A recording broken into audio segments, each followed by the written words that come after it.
Yay fəsli gələndən çox suallar gəlir mənə ki, yayda necə edək ürək çatışmamazlığı xəstələri istilərlə bacarmır. Ona görə qərara gəldim bu barədə geniş bir video çəkəm.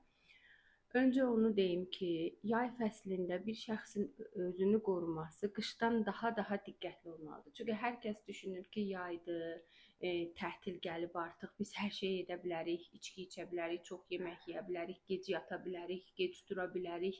Hər şey poza bilərik çünki biz istirahət edirik. Yanlış dilə budur, istirahət belə olmur və bu istirahətin çox ağır fəsadları ola bilər. Nəinki ürək çatışmamazlığı olan aritmiya xəstələrinə, hər kəsə çox ciddi fəsadı ola bilər.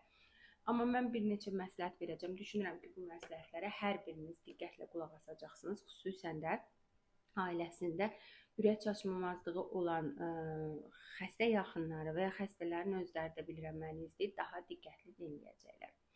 Birinci, isti havalarda rutin hər kəs bilir, havaya çıxmaq saat 11-ə 12-yə qədər və 4-dən 5-dən sonra. O ortadakı period çox təhlükəli perioddur. O periodda çalışın, çox bayıra çıxmayın. Bu bir. İkincisi, su.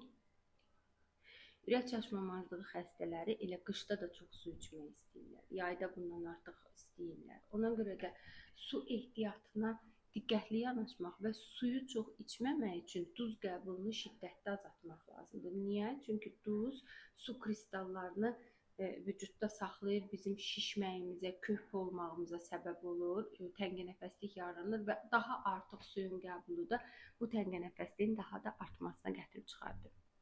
Ona görə duzu nə qədər çox azaltsanız, həm də ürəyiniz o qədər az su istəyəcəkdir. Nə qədər çox isti havada bayıra çıxsanız, ürəyiniz bir o qədər az su istəyəcəkdir. Diqqət verin bura. Bu ürək çatışmamazlığı xəstələrinə, təzyiqi çox yüksək olan xəstələrə aiddir. Digər insanlar normal suyu qəbul edə bilərlər. Üçüncüsü, düşünürsünüz ki, meyvələr dietikdir, nə qədər istəyirsiniz yayda meyvə yeyə bilərsiniz. Bu yanlışdır. Meyvələr çox ciddi köp yarada bilir, çox ciddi mədə bağırsaq pozuntusu yarada bilir. Xüsusən qarpızla ehtiyatlı olmaq lazımdır. Niyə? Çünki qarpızı yeyib çox ciddi, hətta şəkər komasına qədər düşən şəkər xəstələri var. Qarpızı yeyib, çox yeyib, qarnın köpməsinə, ürək çatışmamazlığı olan xəstələrdə, aritmiya olan xəstələrdə ürəyin çox ciddi, sürətli döyülməsinə səbəb olan xəstələr var. Ona görə də tək qarpıza aid deyil, bu əriyə də aiddir, köp verən, ciddi, şirin, çox saylı yeyilən almalara da aiddir, bananın özünə də aiddir. Ona görə meyvələrlə ehtiyatlı oluruq. Axşama doğru xüsusən meyvə yemirik, axşam mədəmizi köp saxlamırıq. Səhər saatlarında